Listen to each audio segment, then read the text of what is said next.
72. A primeira coisa que faço após abrir os olhos é irromper em soluços de cortar o coração. Não consegui evitar. Nunca me senti tão abandonado em toda a minha vida.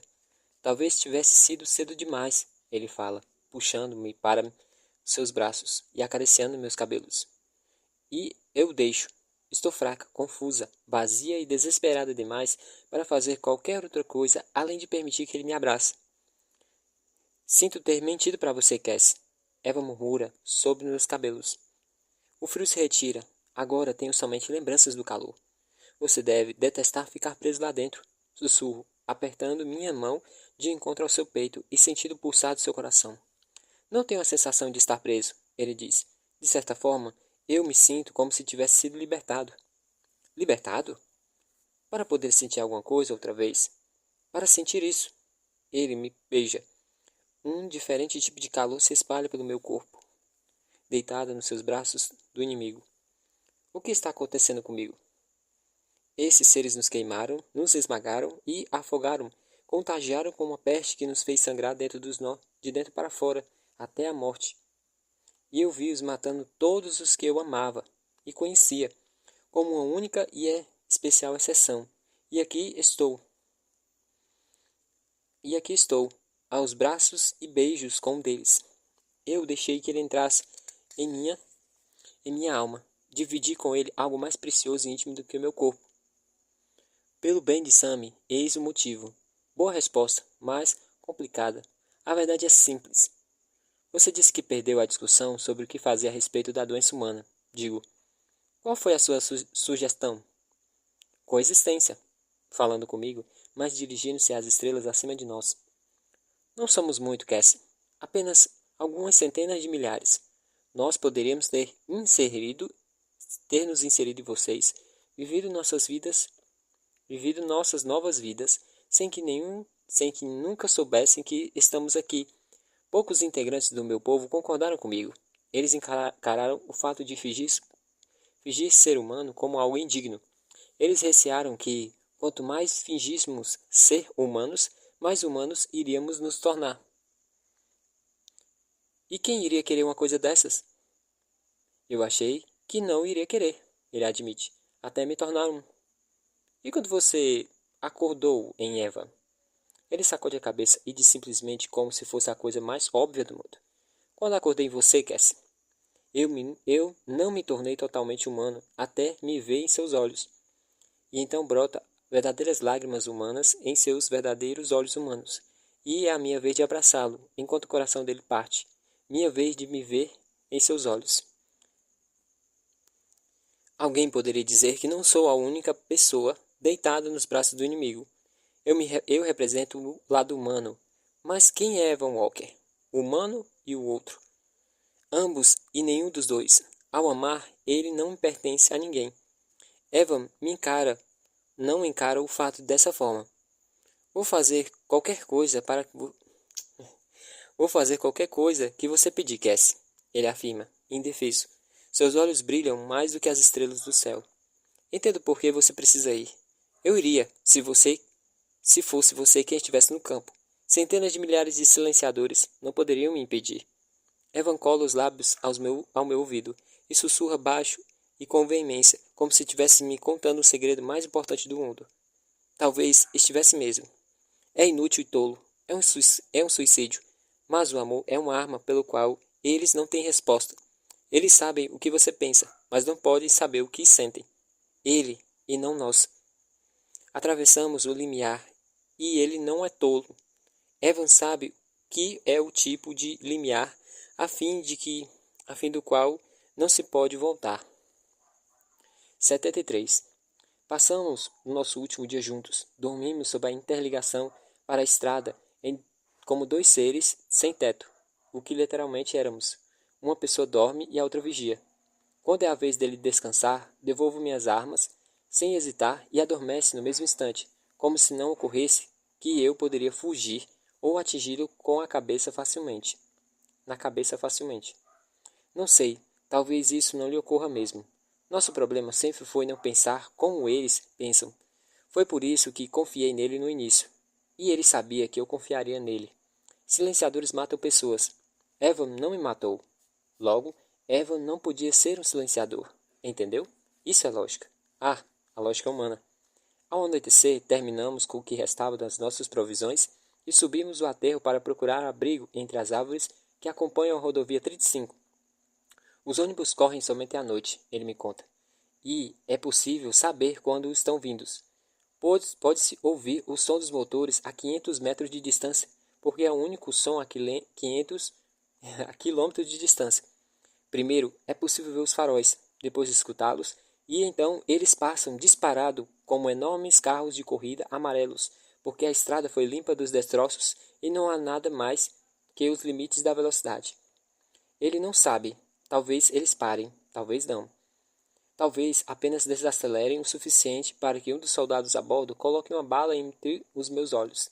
Talvez eles não venham. Você disse que eles ainda estão reunindo pessoas, lembro. Por que eles não viriam? Evan está observando a estrada abaixo. Em algum momento, os resgatados, ou os sobreviventes do lado de fora, vão descobrir que foram tapeados. E quando isso acontecer, eles vão fechar a base, ou a parte da base destinada à limpeza. Ele pigarreou. Olhou para a estrada abaixo. Fechar a base? O que isso quer dizer? Fechar do mesmo jeito que fecharam o campo Auschwitz. Penso no que ele disse. Como ele disse, olhando a estrada vazia. Certo, digo finalmente. Então vamos torcer para que Vosch ainda não tenha tirado o fio da tomada. Apanho um punhado de terra, galhos e folhas secas e esfrego no rosto. Outro punhado para os meus cabelos. Eva me observa para dizer, sem dizer nada. Esse é o momento em que você me dá uma pancada na cabeça. Digo, tenho um cheiro de terra, e por esse motivo penso que meu pai ajoelhado na roseira e no lençol branco. Ou se oferece para ir no meu lugar, ou me dá uma pancada na cabeça e vai no meu lugar. Evan se levanta de um salto. Por um segundo receio que ele vai me dar um golpe na cabeça, pois está muito aborrecido. Em vez disso, ele me abraça. Ele se abraça como se estivesse com frio, ou para impedir de me dar uma pancada na cabeça. É suicídio, ele dispara. Nós dois achamos isso. Um de nós tem que falar. Suicídio se você for, suicídio se eu for. Mortos ou vivos, estamos perdidos. Tiro a Luger do cós da calça. Coloco-a no chão aos seus pés. Depois o M16. Guarde isso para mim, eu peço. Vou precisar deles quando voltar. E, a propósito, alguém tem que dizer isso. Você está ridículo nessas calças. Eu me inclino para a mochila sem me levantar. Tiro o urso. Não há necessidade de sujá-lo. Ele já está com o aspecto maltratado. Você ouviu o que eu disse? Ele indaga. O problema é que você não ouve a si mesmo. Retruco, irritada. Tem só um jeito de entrar, e é o jeito como Sam entrou. Você não pode ir. Eu preciso ir. Assim, nem abra a boca. Se disser alguma coisa, vou bater em você. Eu me levanto e algo estranho acontece. Enquanto ergo, Evan parece me encolher. Eu vou buscar o meu irmãozinho. E só tem o jeito de eu conseguir. Ele está me olhando, assentindo. Ele esteve dentro de mim. Não havia um lugar em que ele não terminasse e eu começasse. Ele sabe o que vou dizer. Sozinha. 74. Há estrelas alfinetadas de luzes perfurando o céu.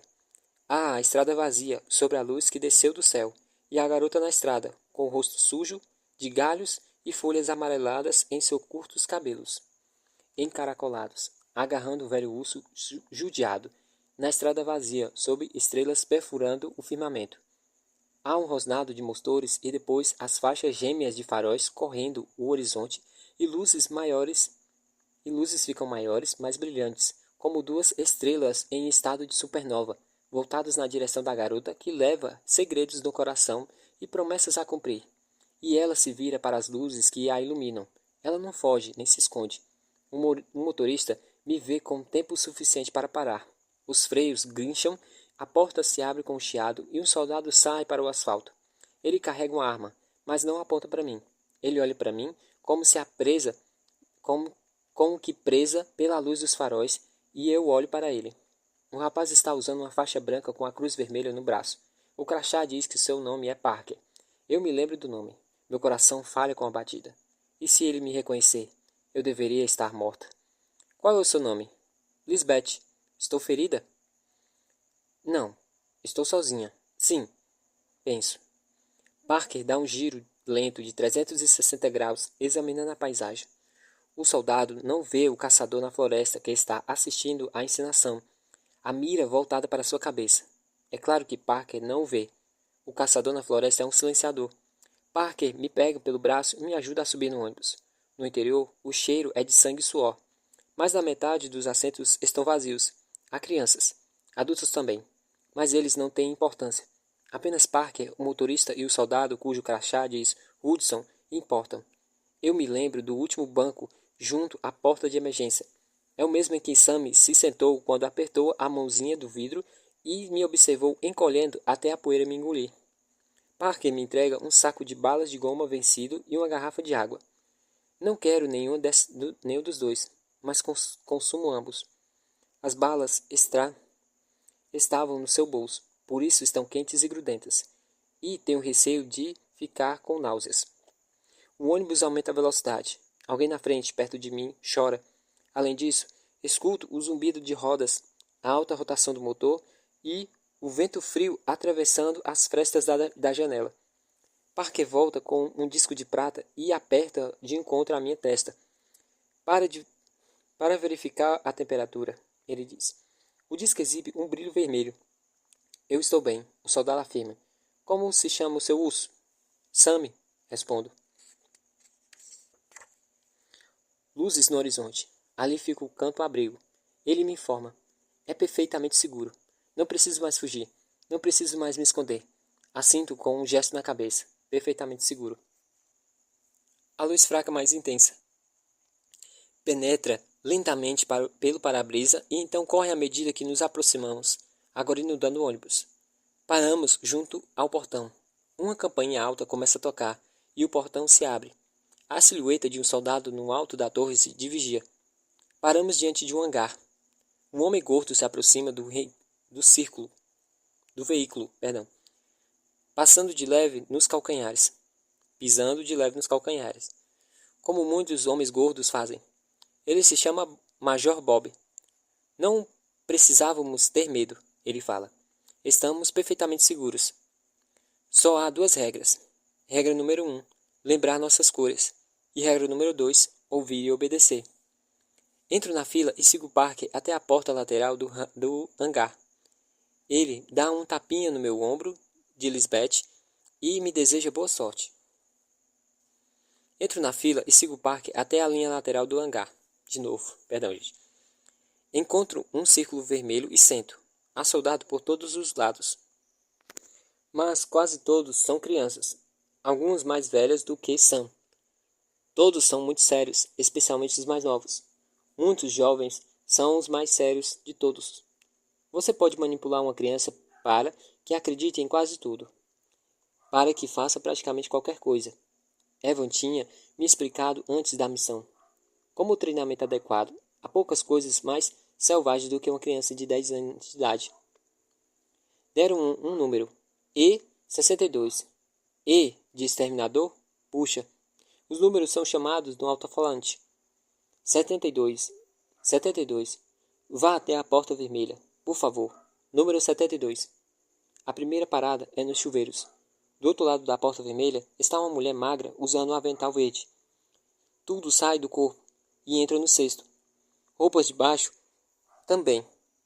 Ali eles amam as crianças, mas não os piolhos e os carrapatos. Ali está o chuveiro. Aqui está o sabonete. Vista o roupão branco quando terminar e espere ser chamada. Sento o urso de encontro à parede e entro nua entre os azulejos frios. A água está morna. O sabonete tem um cheiro forte de medicinal. Ainda estou úmida quando escorro para dentro do roupão de papel. Ele gruda na minha pele e é quase transparente. Pego o urso e espero. Em seguida, pré-avaliação. Uma série de perguntas, algumas praticamente iguais. E, para testar sua história, fique calma, concentre-se. Atravesso a outra porta. Subo à mesa de exames. Outra enfermeira mais gorda, mais maldosa. Ela me olha mal para mim. Eu devo ser a milésima pessoa que ela viu desde que os silenciadores assumiram a base. Meu nome completo? Elizabeth Samantha Morgan. Minha idade? 12. De onde venho? Tenho irmãos e irmãs? Algum parente ainda está vivo? O que aconteceu com eles? Para onde fui depois de sair de casa? O que aconteceu com a minha perna? Como fui atingida? Quem atirou? Sei onde estão os outros sobreviventes? Qual o nome dos meus irmãos? Dos meus pais? Qual era a profissão do meu pai? Qual era o nome da minha melhor amiga? Conto novamente o que aconteceu com a minha família. Quando acaba, ela me dá um tapinha no joelho e diz para eu não ter medo. Estou perfeitamente segura. Abraço o urso junto ao peito e balanço a cabeça. Perfeitamente segura. Em seguida, exame físico e então o implante. A incisão é muito pequena. Provavelmente ela vai fechar com cola. A mulher, chamada Doutora Pan, é tão legal que gosto dela, mesmo não querendo. A médica dos sonhos, delicada, gentil e paciente. Ela não chega apressada, me cutucando. Ela conversa primeiro, conta tudo que vai fazer, mostra o implante, mostra como o chip de um animal de estimação, só que melhor. Agora, só se algo acontecer comigo, eles vão saber como me encontrar. Como se chama o seu urso? Sammy. Tudo bem se eu colocar Sammy na cadeira, enquanto inserimos o rastreador? Viro de bruços. Tenho a preocupação irracional de que ela possa ver minhas nádegas pelo roupão de papel. Fico tensa, prevendo a picada da agulha. O dispositivo não pode fazer download antes de ser conectado ao País das Maravilhas. Mas, assim que estiver colocado, funciona perfeitamente. Eles podem usá-lo para rastreá-la e podem usá-lo para matá-la. A doutora Pan pergunta o que aconteceu com a minha perna. Alguma pessoa perversa atirou em mim. Isso não vai acontecer aqui, ela garante. Não há pessoas maldosas no campo-abrigo. Estou perfeitamente segura. Fui rotulada. Sento-me como se ela estivesse pendurando uma pedra de 40 quilos no meu pescoço. Um programa conseguido com o inimigo. Eles o chamam de o País das Maravilhas. Pego o urso da cadeira e o acompanho até outra sala. Paredes brancas, chão branco, teto branco, cadeira de dentista branco, tiras penduradas nos braços e nos apoios das pernas, um tecido e monitor. Ela me diz para sentar e vai ao computador. O que o País das Maravilhas faz? Bom, é meio complicado, Lisbeth, mas essencialmente ele registra um mapa virtual de suas funções cognitivas. Um mapa do cérebro? Sim, algo parecido. Sente-se na cadeira, querida. Não vai demorar muito e garanto que não vai doer. Eu me sento, abraço o urso junto ao peito. Ah, não, Sammy. Não pode ficar na cadeira com você. Por que não? Olhe, dê-lhe para mim. Vou colocá-lo bem aqui, junto ao computador. Lanço-lhe um olhar desconfiado, mas ela está sorrindo e tem sido muito gentil. Eu deveria confiar nela. Afinal, ela confia totalmente em mim. Mas estou tão nervosa que o urso me escapa da mão, querendo quando eu o estendo para ela. Ele cai ao lado da cadeira e bate a cabeça fofa e gorda. Eu me viro para apanhá-lo, mas a doutora diz para eu permanecer imóvel, que irá pegá-lo e inclina-se para baixo. Agarro a cabeça da doutora Pan com ambas as mãos e bato diretamente no braço da carteira. O esforço deixa meus braços doloridos. Ela cai atordoada pelo golpe, mas não fica totalmente inconsciente. Quando os joelhos dela atingem o chão branco, já estou fora da cadeira e correndo para trás dela. O plano era desferir-lhe um golpe de karatê no pescoço, mas ela está de costas para mim e preciso improvisar. Agarro a tira pendurada na cadeira e dou 2 voltas com ela em seu pescoço. A médica ergue as mãos tarde demais. Prendo a tira com firmeza, apoiando o pé na cadeira para ter firmeza e puxo. Os segundos que esperei até que ela desmanhasse foram os mais longos da minha vida. A doutora fica inerte, imediatamente solta a tira e ela cai de rosto no chão. Verifica o seu pulso. Sei que pode ser tentador, mas você não pode matá-la. Ela e todos os que correm pela base estão ligados a um sistema de monitoramento localizado no centro do comando. Se ela morrer, um inferno vai se instalar. Vira a doutora Pan de costas. Sangue escorrega de suas narinas. Provavelmente o nariz está quebrado. Estendo a mão para a minha nuca. Essa é a parte molhada, mas estou eufórica e com adrenalina a mil. Até o momento, tudo tem dado certo. Posso fazer isso. Arranco a atadura e aperto com força os 2 dedos na incisão na nuca. Tenho a sensação de que um fósforo aceso quando abro novamente o corte. Uma pinça e um espelho seriam úteis no momento, mas não tenho nenhum dos dois, portanto, tenho que usar as unhas para desenterrar o rastreador. A técnica funciona melhor do que imaginei. Após 3 tentativas, o dispositivo prende-se na minha unha e tiro com facilidade. São necessários apenas 90 segundos para fazer o download. Isso vai lhe dar uns 4 minutos, mas não mais que 5. Quantos minutos ainda? 2, 3? Ajoelho-me ao lado da doutora e enfio o rastreador em seu nariz no fundo mais possível. Ugh. Não, você não pode enfiá-lo na garganta dela. Tem que ser perto do cérebro. Sinto muito por isso. Evan sente muito? Você sente muito, Evan? Sangue do meu dedo. Meu sangue, o sangue dela misturados. Vou até o teclado. Agora a etapa é realmente assustadora. Você não sabe o número de Sammy, mas deve haver alguma referência cruzada com o seu nome. Se uma variável falhar, tente outra. Deve haver uma função de busca. O sangue está escorrendo da minha nuca, formando uma trilha entre as omoplatas. Estou tremendo incontrolavelmente, o que dificulta a digitação. Na caixa azul piscante, vou para a busca de palavras. Preciso de 2 tentativas para escrevê-la corretamente. Digite o número. Não tenho um número droga. Perdão. Não tenho um número droga. Tenho um nome. Como volto para a caixa azul, aperto o botão e Enter. Digite o número. Ah, agora entendi. Ele quer um número. Digito Sullivan. Erro de dado de entrada. Estou indecisa. Estou indecisa entre jogar o monitor para o outro lado da sala e chutar a doutora Pan até ela morrer. Nenhuma das duas atitudes vai me ajudar a encontrar Sam, mas ambas iriam fazer com que eu me sentisse melhor. Aperto o botão ESC, volto à tela azul e digito buscar por nome. As palavras desaparecem, vaporizadas pelo País das Maravilhas. A caixa azul pisca, vazia outra vez. Reprimo um grito. O tempo está acabando. Se você não puder achá-lo no sistema, teremos que usar o plano B. Não estou ansiosa em colocar o plano B em prática. Gosto do plano A, onde a localização de Sam surge em um mapa, eu corro em direção até ele. O plano A é simplesmente tranquilo e simples. O plano B é complicado e confuso. Mais uma tentativa. Mais 5 segundos não podem fazer grande diferença. Digito Sullivan na caixa azul. O monitor enlouquece. Números começam a disparar no fundo cinza e enchem a tela, como se eu tivesse acabado de dar um comando para que calculasse o valor de π. Entro em pânico e começo a apertar os botões a esmo, mas a lista continua a ser apresentada. Já se passaram mais de 5 minutos. O plano B é uma droga, mas o plano B é o que vai ser. Abaixo-me na sala contígua, onde encontro os trajes de segurança branco. Tiro uma da prateleira e sensatamente tento vestir sem usar o roupão de antes. Sem tirar o roupão antes. Com um gemido de frustração, me dispo e, durante um segundo, fico totalmente nua. O segundo durante o qual a porta a porta ao meu lado vai se abrir violentamente e um batalhão de silenciadores irrompe sala dentro. É isso que ocorre com todos os planos B. O traje é grande demais, mas é melhor do que muito pequeno, penso.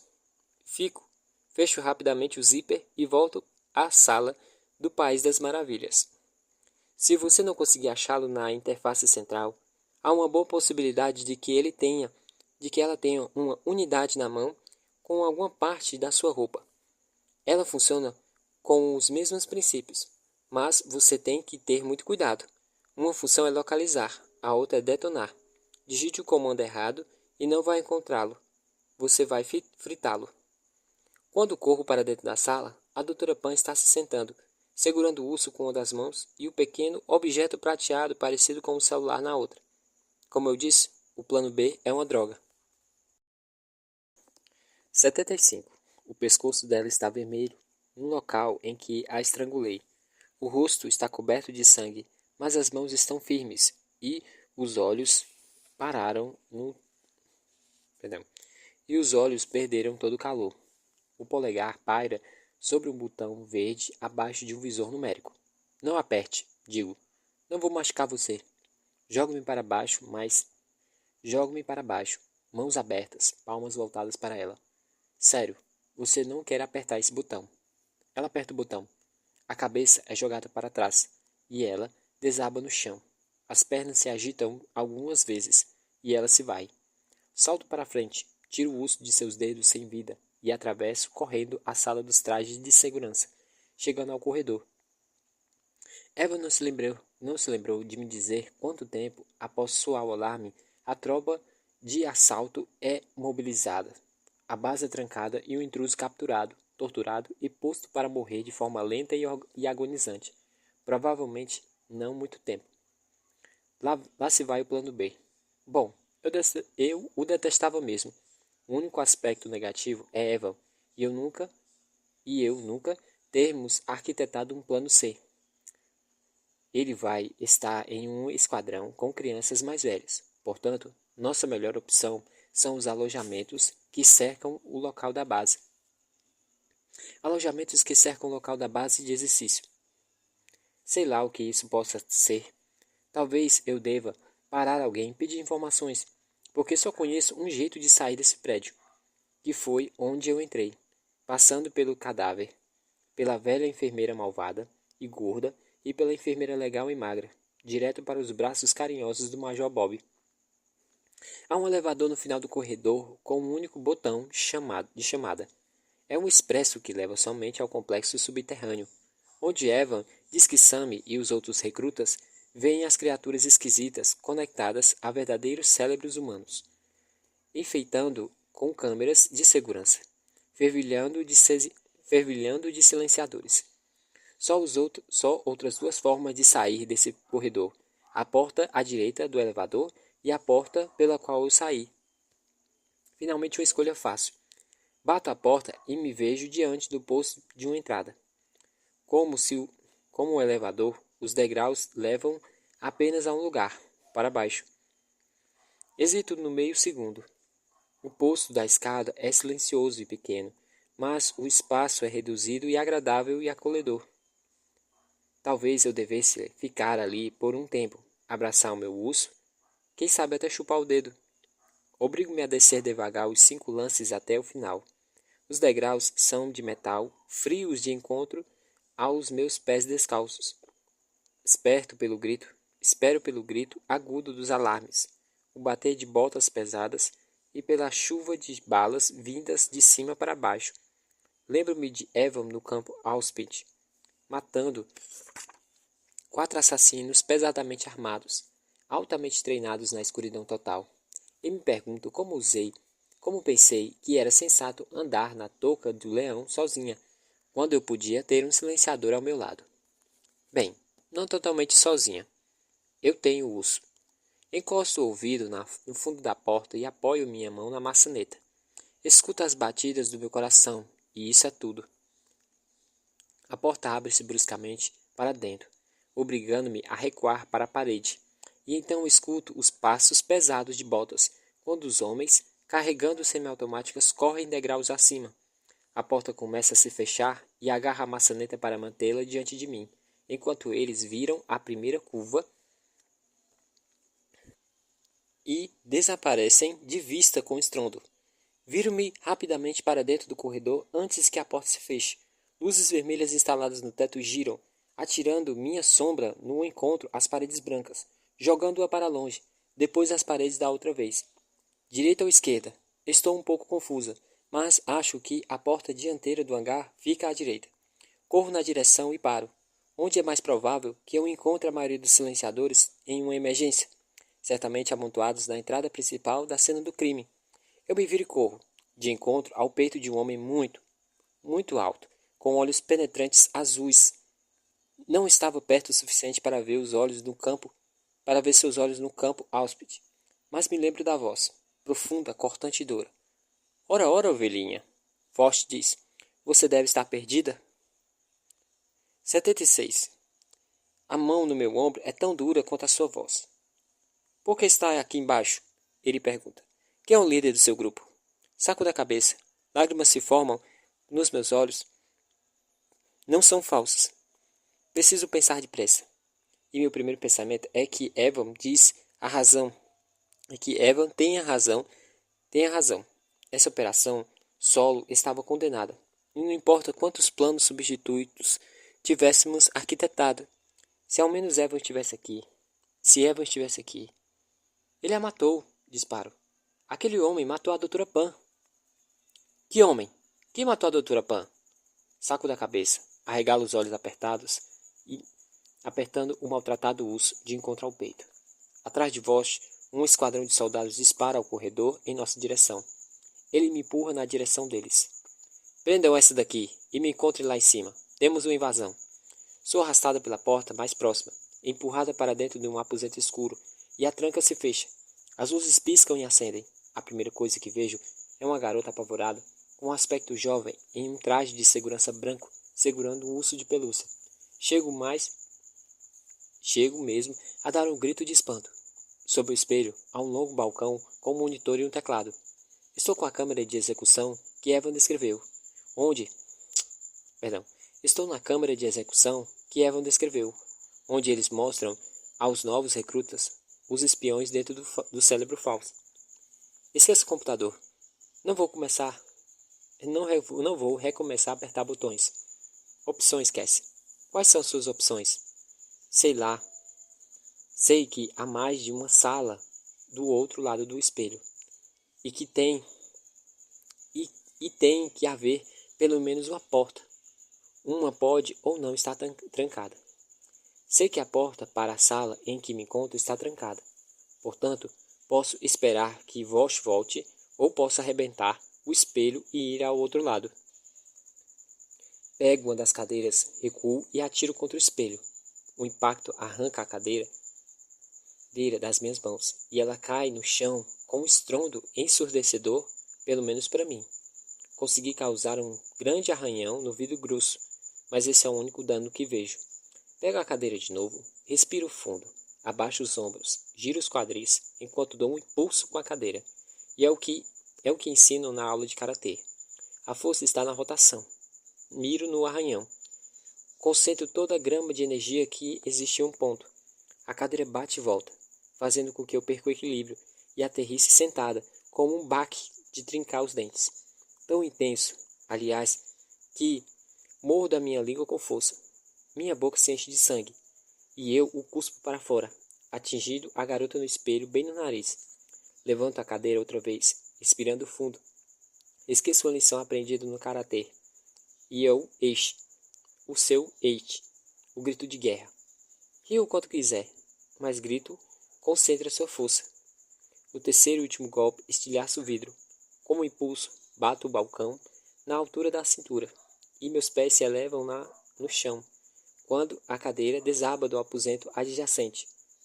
Vejo outra cadeira de dentista, uma bancada de processadores, fios pelo chão e a porta.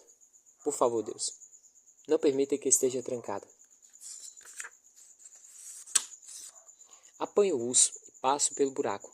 Imagino Vosh retornando e a expressão em seu rosto quando viro o espelho quebrado. A porta do outro lado não está trancada. Ela se abre para outro corredor, de blocos de concreto pintados de branco, cheio de portas sem identificação. As possibilidades. Mas não entro nesse corredor. Fico na soleira da porta. Diante de mim, um caminho desconhecido. Atrás de mim, o que percorri. Eles vão ver o buraco. Eles vão saber qual direção tomei. Quanto tempo consegui ficar na dianteira? Minha boca se enche de sangue outra vez, e me obrigo a engoli-lo. Não posso facilitar demais a tarefa de encontrar meu rastro. Facilitar demais. Esqueci de prender a cadeira sobre a maçaneta no primeiro aposento. A medida não vai impedi-lo de entrar, mas vai pingar alguns segundos preciosos no meu cofrinho. Se algo der errado, não pense demais, Cassie. Você tem bons instintos, confie nele. Considerar todos os passos é bom quando se joga xadrez, mas isso não é um jogo. Volto correndo pela sala de execução e mergulho no buraco. Calculo mal a largura do balcão e escorrego da borda, dando um salto mortal de costas e batendo a cabeça contra o chão. Fico ali deitada por um segundo, estonteante. estrelas vermelhas cintilando nos meus olhos. Estou olhando para o teto e os dutos de metal correm abaixo dele. Vi a mesma instalação nos corredores, o sistema de ventilação do abrigo antiaéreo. E penso, Cassie, esse é o bendito sistema de ventilação do abrigo antiaéreo. 77. Rastejando rapidamente de bruços, preocupado com a possibilidade de ser pesada demais e que qualquer momento toda a instalação de canos desabe, vou avançando pelo duto, pausando em cada conexão para escutar. Escutar o quê? Não tenho certeza. Choro das crianças assustadas? O riso de crianças felizes? O ar no duto é frio, vindo do exterior alumiado para o solo, mais ou menos como eu. O ar pertence ao local, e eu não. O que Evan diz? A sua melhor opção são os alojamentos que cercam o terreno de exercícios. É isso, Evan. Esse é o novo plano. Vou encontrar um duto de ar mais próximo e subir à superfície. Não vou saber onde estarei, e a que distância vou estar dos alojamentos. E naturalmente toda a base vai estar em alerta geral, fervilhando de silenciadores ou de crianças soldados submetidas à lavagem cerebral, procurando pela garota de traje de segurança branco. E não esqueça do uso de pelúcias. Bela maneira de se denunciar. Por que insistir em trazer esse maldito urso? Sam iria entender se eu deixasse o urso para trás. Minha promessa não envolvia levar o urso para ele. Minha promessa era levá-lo até ele. O que aconteceu com esse urso? A cada poucos metros, uma escolha. Virar à esquerda ou à direita, ou continuar em frente. A cada passos, uma pausa para ouvir e limpar o sangue da minha boca. Não estou preocupada com o fato de o sangue poder pingar ali. Ele equivale a migalhas que marcam o caminho da minha volta. Mas minha língua está inchada e lateja terrivelmente a cada batida do meu coração. O tic-tac do relógio humano, contando os minutos que me faltam antes de me encontrasse, me levasse até Vosh e ele acabasse comigo como acabou com meu pai. Uma coisa marrom e pequena está correndo em minha direção, muito depressa, como se tivesse com pressa para realizar uma tarefa. Uma barata. Encontrei teias de aranhas, montes de poeiras e uma misteriosa substância pegajosa que talvez seja mofo tóxico. Mas essa é uma misteriosa substância. Mas essa é a primeira coisa realmente nojenta que já vi. Prefiro aranhas ou cobras a baratas. E agora ela está vindo diretamente no meu rosto, com imagens mentais muito vívidas das coisas rastejando dentro da minha roupa. Uso a única coisa disponível para esmagá-la. A minha cabeça nua. Eca. Continuo avançando. Mais adiante vejo algo brilhar. Algo cinza, esverdeado. Eu a chamo de verde nave-mãe. Aproximo-me lentamente da grade pela qual o brilho se espalha. Espio o aposento abaixo pelas fendas. Chamá-lo apenas de aposento não lhe faz justiça. É um aposento imenso, facilmente do tamanho de um estádio de futebol, em formato de tigela, com fileiras e filas de estações de computador ao fundo, operando por mais de uma centena de pessoas. Só que chamá-la de pessoas é uma injustiça com as verdadeiras pessoas. Elas são eles, os humanos não humanos de Vosh, e não tenho ideia de que fazem, mas acho que ali deve ser o lugar, o núcleo da operação, a base zero da limpeza. Uma tela imensa ocupa uma parede inteira, projetando o mapa da Terra, pontilhando com brilhantes sinais verdes. A origem da luz verde é enjoativa. Cidades, imagino. Então, dou-me conta de que os pontos verdes devem representar bolsões de sobreviventes. Vosh não precisa nos caçar. Vosh sabe onde exatamente estamos. Continuo a avançar serpenteando, obrigando-me a ir devagar, até que o brilho verde fique tão pequeno quanto um ponto no mapa na sala de controle. Escuto vozes 4 junções abaixo, vozes masculinas. Também o clangor de metal roçando no metal, e o chiado de solas de borracha no concreto duro. Continue avançando, Cass. Não pare mais. Sam não está lá, e Sam é o objetivo. Então um dos sujeitos dizem: O que eles dizem que eram? O que eles dizem que eram? E o sujeito responde: Pelo menos 2. Uma garota. E seja lá quem matou Walter, Peace e Jackson. Seja lá quem matou Walter, Peace e Jackson. Evan, tem que ser. Mas que, por inteiros 2 minutos, fico realmente furiosa com ele. Nossa única esperança era eu ter vindo sozinha, passar pelas defesas do inimigo, sem ser notada, e pegar Sam antes de perceber o que estava acontecendo. Naturalmente, não tinha funcionado bem desse jeito, mas Evan não tinha como saber disso. Mesmo assim, o fato de Evan ter ignorado nosso plano cuidadosamente arquitetado e infiltrado na base significa que ele está ali. E Evan tem coragem de fazer o que tem que ser feito. Rastejo mais perto das vozes, passando direto por cima de suas cabeças, até chegar à grade. Espio pelas fendas de metal e vejo 2 soldados silenciadores carregando um enorme carrinho de mão contendo globos em formato de olhos. Reconheço de imediato o que são. Já tinha visto um daqueles. Olhos, o olho vai cuidar dela. Observo-os com carrinhos. Está carregado e eles o levaram lentamente dali, para fora do meu campo de visão.